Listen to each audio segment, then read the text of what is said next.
सारे बच्चे वीडियो खोलो फटाफट, जितने बच्चे कनेक्ट हो चुके हैं सब बच्चे फटाफट करो, फिर हम क्लास स्टार्ट करते हैं। बार बार नहीं कहना पड़े, आप समझदार बच्चे हो, छोटे बच्चे थोड़ी हो।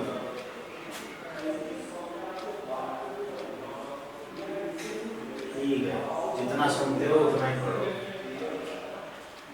देखो एग्जाम्पल नंबर 14, एग्जाम्पल 14 में आपके पास वॉइस क्लियर आ रही है ना, किसी को डाउट हो प्रॉब्लम हो वॉइस में तो बता रही, मैसेज कर देना, ठीक है।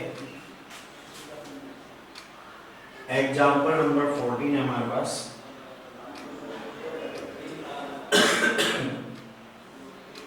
a is equals to 1 0 0 minus 1 and b is equals to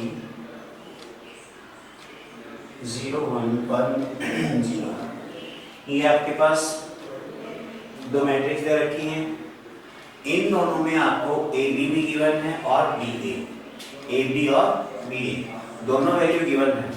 अगर हम इसमें ए बी की वैल्यू गिवन है, जैसे अगर हम इसमें देखें ए बी हमारे पास है 0 -1 1 एंड 0, ये ए बी है and B A is equals to 0 1 -1 and 0। ये हमें चार चीजें गिवन है इसमें, तो जो गिवन है उसमें आपसे पूछा है clearly A B not equals to B A, साफ साफ दिख रहा है कि ए बी है वो बी ए के इक्वल है नहीं। अगर ए बी की वैल्यू बी ए के इक्वल नहीं है तो हमें इसमें पूछा है this matrix multiplication is not commutative. क्या अब हमें ये बताना है जो मैट्रिक्स का मल्टीप्लिकेशन है ये कम्यूटेटिव नहीं है। अब कम्यूटेटिव नहीं है इसका मतलब क्या हुआ, व्हाट इज कम्यूटेटिव, ठीक है। कम्यूटेटिव के बारे में समझते हैं। देखो बेटा ध्यान से देखना,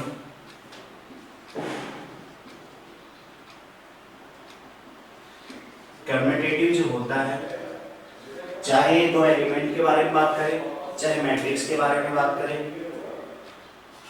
किसी के बारे में बात करें, कम्यूटेटिव का मतलब होता है किन्हीं भी दो चीजों का ऑर्डर चेंज करना। ऑर्डर चेंज करने का मतलब है कि अगर आपसे कहा गया कि ए बी का कोई रिजल्ट आता है, ए बी का जो भी रिजल्ट आएगा वही रिजल्ट आना चाहिए अगर हम इनका ऑर्डर चेंज करते हैं तो कम्यूटेटिव मैट्रिक्स कौन होती हैं, जिनका a multiply B B multiply A के इक्वल है, जिनका a multiply B multiply A के इक्वल है।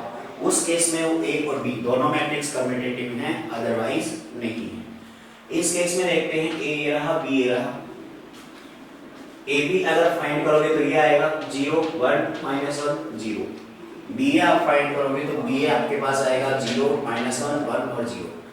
ए बी और बी ए यहाँ जो इस क्वेश्चन में दिया है ए बी की वैल्यू है वो बी ए के इक्वल है ही नहीं, क्वेश्चन के अकॉर्डिंग तो यही बात हुई, ए बी की वैल्यू बी ए के इक्वल नहीं है। अगर A B not equals to B A है तो हम क्या कहेंगे इसमें, तो कम्यूटेटिव नहीं है। आपको प्रूव करवाए, सपोज दैट क्वेश्चन आपसे बोल रहे हैं कि आपको प्रूव करना है कि ये दोनों मैट्रिक्स कम्यूटेटिव नहीं है, तो आप क्या करेंगे, ए बी फाइंड करेंगे, बी ए फाइंड करेंगे, फिर वो दोनों चेक करेंगे, अगर इक्वल है तो कम्यूटेटिव है, अदरवाइज नहीं है। ठीक है बेटा, अब इसमें देखो ए बी और बी ए निकालना चाहो तो देख लो, वैसा अदरवाइज क्वेश्चन में दे रखा है साफ साफ ए बी क्या है और बी ए क्या है। हम अगले क्वेश्चन में देख लेंगे मल्टीप्लाई, इसमें ऑलरेडी दे रखा है, क्यों टाइम वेस्ट कर, मल्टीप्लाई और देखना है अगले क्वेश्चन से। किसी बच्चे को कोई भी डाउट हो तो मैसेज करके इन्फॉर्म कर देना, ठीक है बेटा। साउंड प्रॉब्लम हो, क्लियर नहीं दिख रहा हो, जो भी प्रॉब्लम हो, क्या है इक्वल है, उस केस में हम बोलेंगे कि ये क्या है आपस में कम्यूटेटिव है, अदरवाइज नहीं है।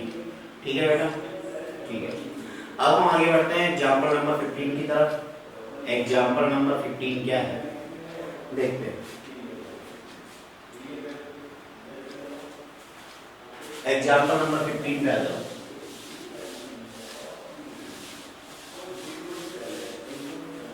एग्जाम्पल 15 आपके पास find A B if A is equals to this and B is equals to this. A की वैल्यू आपके पास 0 0 -1 and 2,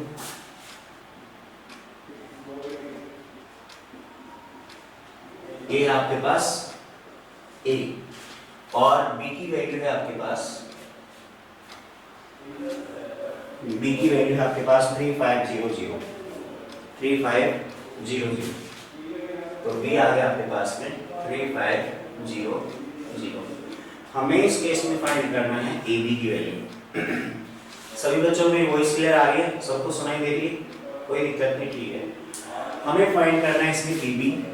अगर हम ए बी फाइंड करेंगे, ए लिखते हैं पहले 0 0 -1 2, और बी लिखते हैं हम 3 0 5 0। आपको पता है कि जब दो मैट्रिक्स हम मल्टीप्लाई करते हैं, जब भी दो मैट्रिक्स मल्टीप्लाई करते हैं तो कुछ कंडीशंस हम चेक करते हैं। कंडीशन क्या चेक करते हैं? ए का ऑर्डर लिखते हैं पहले और बी का ऑर्डर लिखते हैं।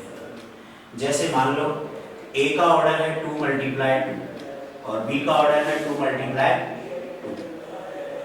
तो हमें इसमें देखना होता है कि फर्स्ट वाली मैट्रिक्स के कॉलम, फर्स्ट वाली मैट्रिक्स के कॉलम सेकंड वाली मैट्रिक्स के रो के इक्वल होने चाहिए।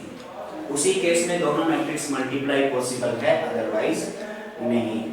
ठीक है बेटा, अब हम इसे मल्टीप्लाई करके देखते हैं। तो मल्टीप्लाई क्या आएगा वो देखते हैं। मल्टीप्लाई करने का तरीका क्या है? जैसे मान लो, एक बार वापस समझ लो, ए का ऑर्डर है आपके पास 2 × 2, बी का ऑर्डर है आपके पास 2 × 2। ए बी का जो ऑर्डर आएगा वो क्या आएगा? अगर ए बी पॉसिबल है तो ए बी पॉसिबल कहां से पता चलेगा? यहां से, ये दोनों वैल्यू सेम होनी चाहिए।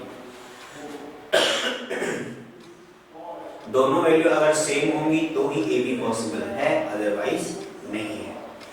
ए बी अगर पॉसिबल है उस केस में ए बी का जो ऑर्डर आएगा वो आएगा base multiply base. Order of A B equals to 2 × 2।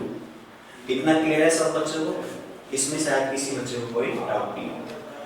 अब हम आगे देखते हैं इसमें कि अगर ए बी का ऑर्डर 1 2 है, सॉरी ए बी का जो ऑर्डर है वो 2 × 2 है, इसका मतलब है कि हम एक मैट्रिक्स एज्यूम कर सकते हैं जिसका ऑर्डर 2 × 2 हो।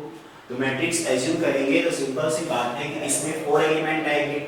ये फर्स्ट एलिमेंट आएगा, ये सेकंड एलिमेंट आएगा, ये थर्ड और ये फोर्थ, यही ऐसा कुछ आएगा। इतना सब बच्चों का आगे। ये है आपके पास दोनों मैट्रिक्स, ए बी मैट्रिक्स आ गई। अब समझने की बात यह है कि मल्टीप्लाई का बेसिक फॉर्मूला मैं वापस रिवाइज कर रहा हूँ, आपको समझा रहा हूँ।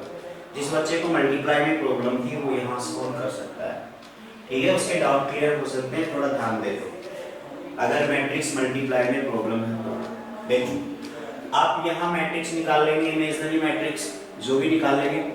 अब यहाँ से आप सेपरेट फाइंड करेंगे। ये A11 है, इस A11 का मतलब क्या है?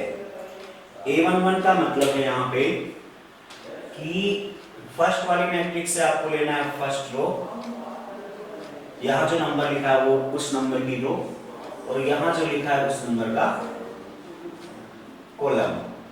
आपको रो और कॉलम मल्टीप्लाई करने होते हैं, रो मल्टीप्लाई कॉलम। फर्स्ट वाली मैट्रिक्स की रो उठानी है, सेकंड वाली मैट्रिक्स का कॉलम उठाना है और उनको आपस में मल्टीप्लाई करना है। पूरी रो पूरे कॉलम के साथ मल्टीप्लाई होगी, उसके बाद आपको मिलेगा एक सिंगल एलिमेंट A11।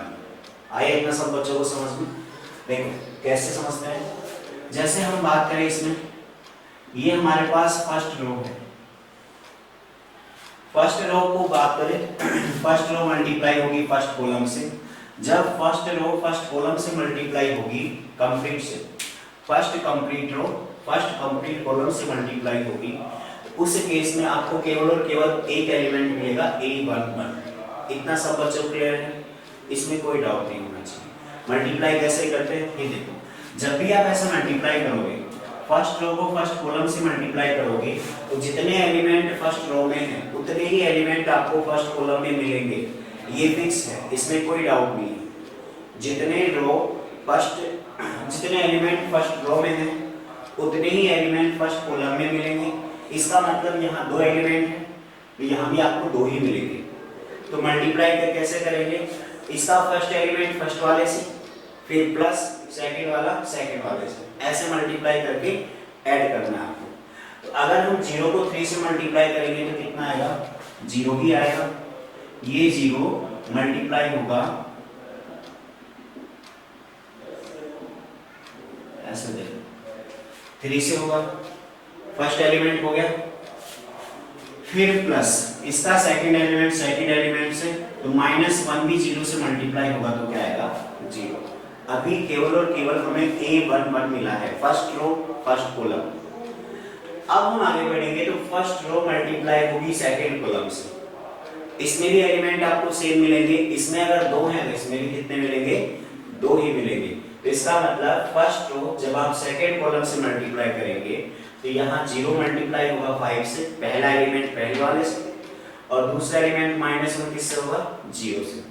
दोनों ही केस में आपके पास क्या आएगा, 0 आएगा। इसका मतलब यहाँ भी 0 और यहाँ भी 0, कितना आया। अब बात करें 21 एलिमेंट की, यहाँ लिखा हुआ है साफ साफ A21। 21 का मतलब है कि आपको सेकंड रो लेनी है और फर्स्ट कॉलम लेना है, सेकंड रो फर्स्ट कॉलम। तो फर्स्ट वाली मैट्रिक्स में सेकंड रो में आ जाओ, ये इसकी सेकंड रो है, ये सेकंड रो आ गई।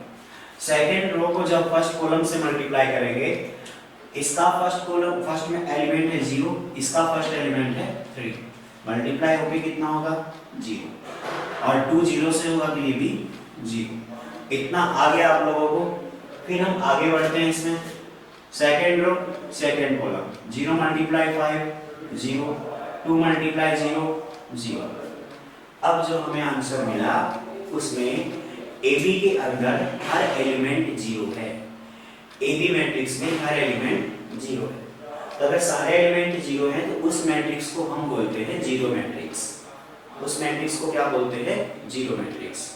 ठीक है बेटा, सबको समझ में आया। किसी को डाउट है तो हम और करेंगे मल्टीप्लाई के क्वेश्चन, उसमें क्लियर कर लेंगे।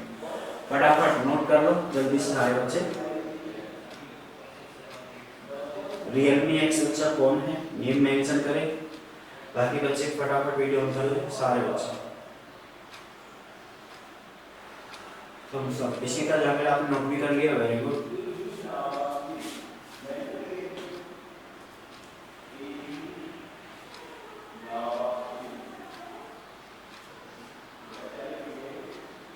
जल्दी से नोट कर लो फटाफट सारे बच्चे। किसी बच्चे को डाउट हो तो पूछ लो। एग्जाम्पल 15 हम कवर कर चुके हैं।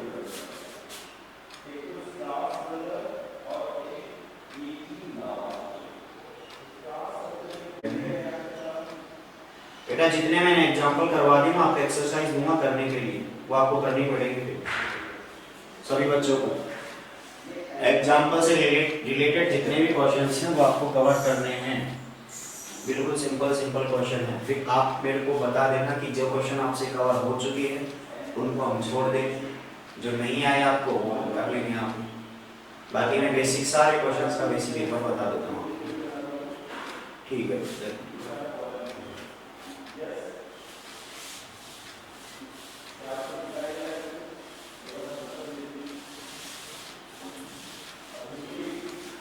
एग्जाम्पल नंबर 16 से पहले, एग्जाम्पल नंबर 16 से पहले आपके पास कुछ बेसिक प्रॉपर्टी है मैट्रिक्स की। कम्यूटेटिव के बारे में समझ रहे आप। कम्यूटेटिव लो जो होता है वो क्या होता है, कम्यूटेटिव के अंदर अगर दो मैट्रिक्स दे रखी हैं तो कुछ लोग होते हैं। कम्यूटेटिव होता है, एसोसिएटिव होता है, डिस्ट्रीब्यूटिव लो होता है, ये तीन लो होते हैं। इनको समझ लेते हैं क्या होते हैं, ध्यान से समझना, ठीक है।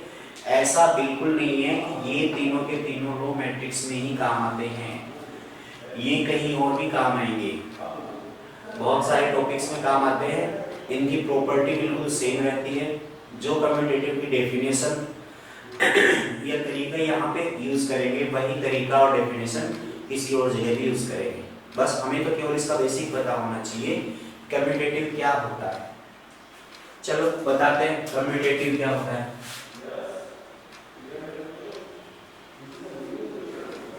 एक तो होता है कम्यूटेटिव, फिर होता है आपके पास एसोसिएटिव, और फिर होता है डिस्ट्रीब्यूटिव।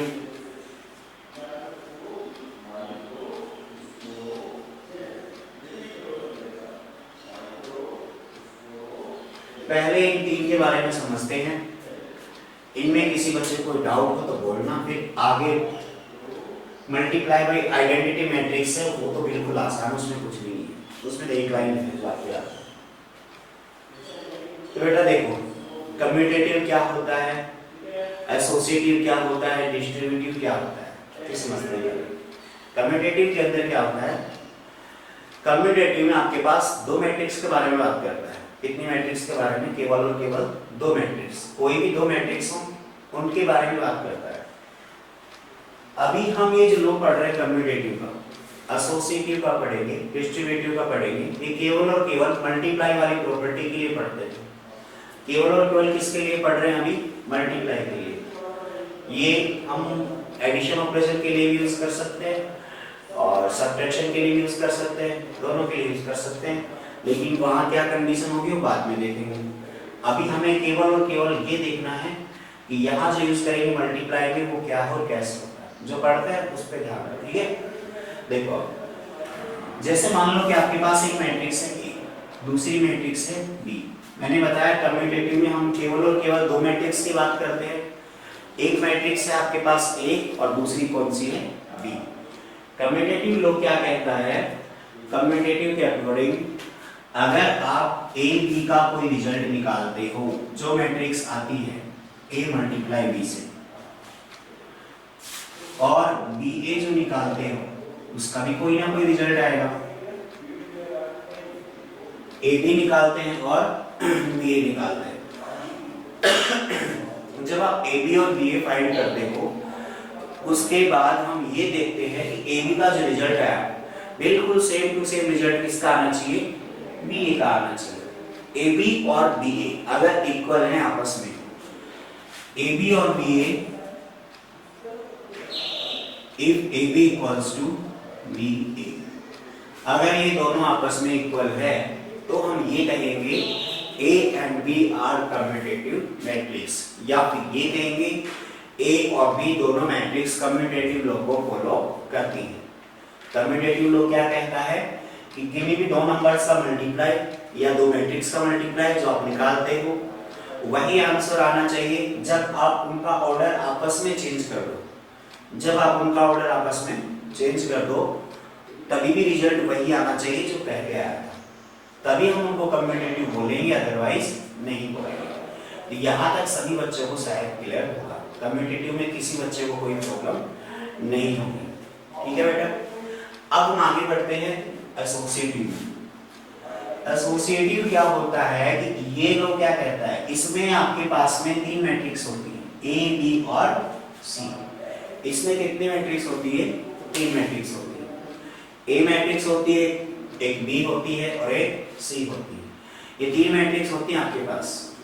इन तीनों मैट्रिक्स के अंदर, तीन मैट्रिक्स है, इन तीनों मैट्रिक्स के अंदर कौन सा लो फॉलो होना चाहिए, क्या कंडीशन लगती है वो देखते हैं। एसोसिएटिव लो क्या कहता है, आप तीनों को मल्टीप्लाई करो। एसोसिएटिव लो क्या कहता है, तीनों को मल्टीप्लाई करो। जैसे A multiply B multiply C. अब आप मैट्रिक्स का जो मल्टीप्लाई पढ़ते हो उसमें केवल और केवल ये सीखा है कि दो मैट्रिक्स को मल्टीप्लाई कैसे करते हैं। यहाँ कितनी होगी, तीन होगी। अब तीन मैट्रिक्स का मल्टीप्लाई कैसे करें, कितने बच्चों को पता है, पता है किसी बच्चे को, हैंड रेज तो कर दो, पता है तो, नहीं है तो फिर शाबाश, सबको पता है, वेरी गुड।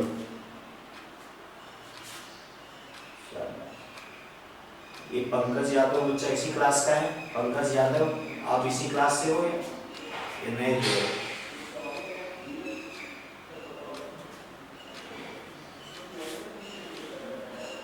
ठीक है बेटा, पता है तो देखो इसमें क्या होता है, ए बी सी तीन मैट्रिक्स है, मल्टीप्लाई के लिए बोला है, मल्टीप्लाई निकालेंगे, फिर वापस हम देखें ए बी सी। एसोसिएटिव लोग क्या कहता है, तीन चीजों को मल्टीप्लाई करते हो तो मल्टीप्लाई का मेथड तो ये होता है कि पहले किन्हीं भी दो को मल्टीप्लाई करो, दो को मल्टीप्लाई करने के बाद जो रिजल्ट आएगा उसको तीसरे वाले से मल्टीप्लाई करो, ऐसे हम निकालते हैं तीनों का मल्टीप्लाई। इतना आप सभी को आ गया? ठीक है, ये होता है मल्टीप्लाई।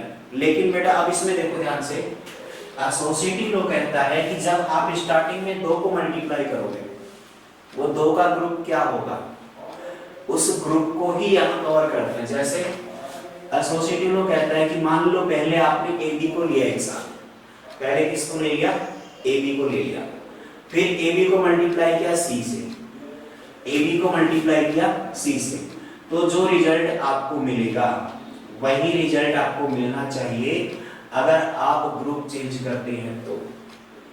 अगर आप ग्रुप चेंज करते हैं, यहाँ ग्रुप चेंज करने का मतलब क्या है, पहले बी को सी से मल्टीप्लाई किया, बी को सी से मल्टीप्लाई करने के बाद जो रिजल्ट आया उसको ए से मल्टीप्लाई किया, ये होता है एसोसिएटिव लॉ। एसोसिएटिव लॉ क्या कहता है कि ए बी का ग्रुप बनाए उसको सी से मल्टीप्लाई करें, फिर बी सी का ग्रुप बनाए उसको ए से मल्टीप्लाई करें, और जो रिजल्ट आएगा दोनों का वो बिल्कुल क्या आना चाहिए, सेम आना चाहिए। अगर दोनों का रिजल्ट सेम आता है इसका मतलब ये फॉलो करते हैं एसोसिएटिव लॉ, अदरवाइज नहीं करते हैं। इतना सही बच्चों को आ गया समझ में? ठीक है, अब हम देखते हैं डिस्ट्रीब्यूटिव लॉ। डिस्ट्रीब्यूटिव मतलब डिस्ट्रीब्यूट करना।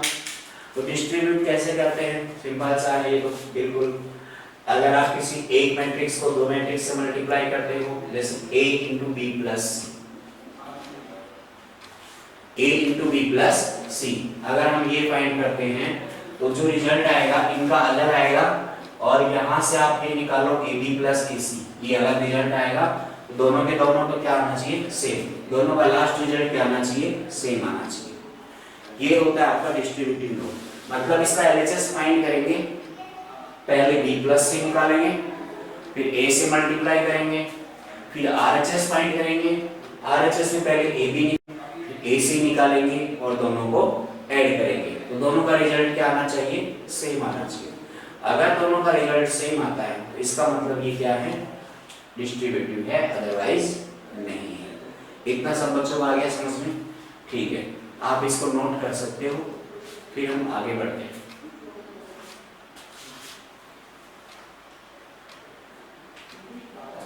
किसी का स्क्रीनशॉट लेना, स्क्रीनशॉट ले लेना।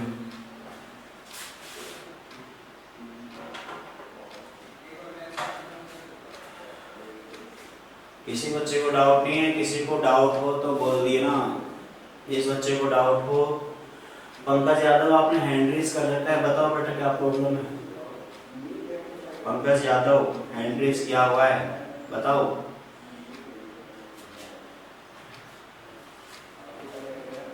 अगर आपको समस्या है तो जल्दी बताइए।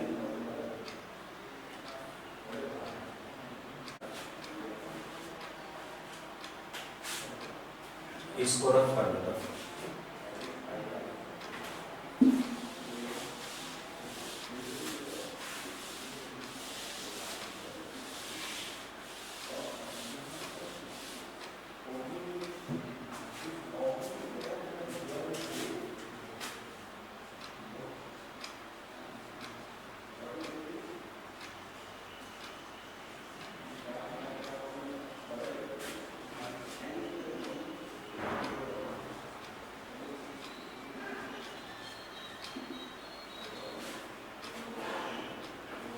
छोटा सा टॉपिक है, एक लाइन का है, थोड़ा समझ लो इसको।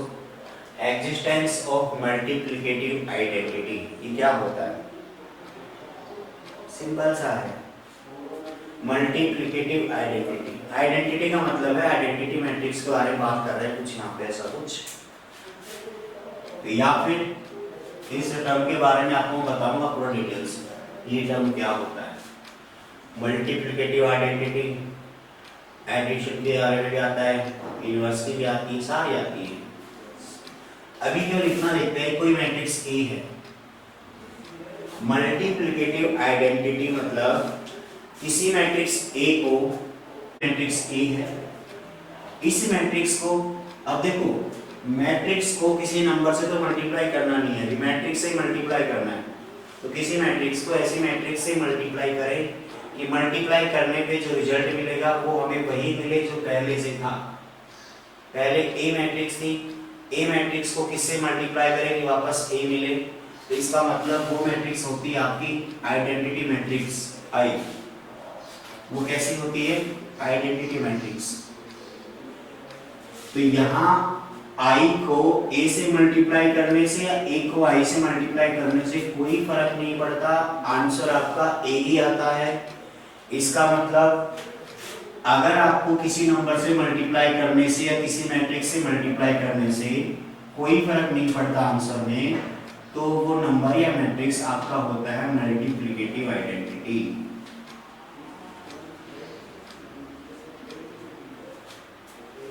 ये होता है, जैसे मान लो मल्टीप्लिकेटिव नंबर आपको फाइंड करना हो x के लिए, एक नंबर है x, तो इसका मल्टीप्लिकेटिव नंबर क्या होगा? 1 होगा, क्योंकि x को 1 से मल्टीप्लाई करो या 1 को x से करो, रिजल्ट दोनों बार सेम ही आना है।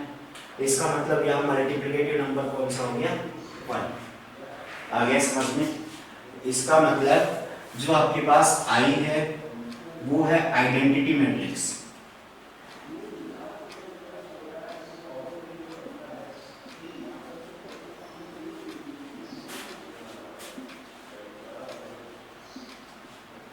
आई क्या आपका? Identity matrix. ठीक है बेटा, इतना नोट कर लो फटाफट, फिर एक एग्जांपल कर लेते हैं, आपको बताता हूँ क्या कर। नोट कर लिया हो तो थम्स अप करके रिप्लाई करें।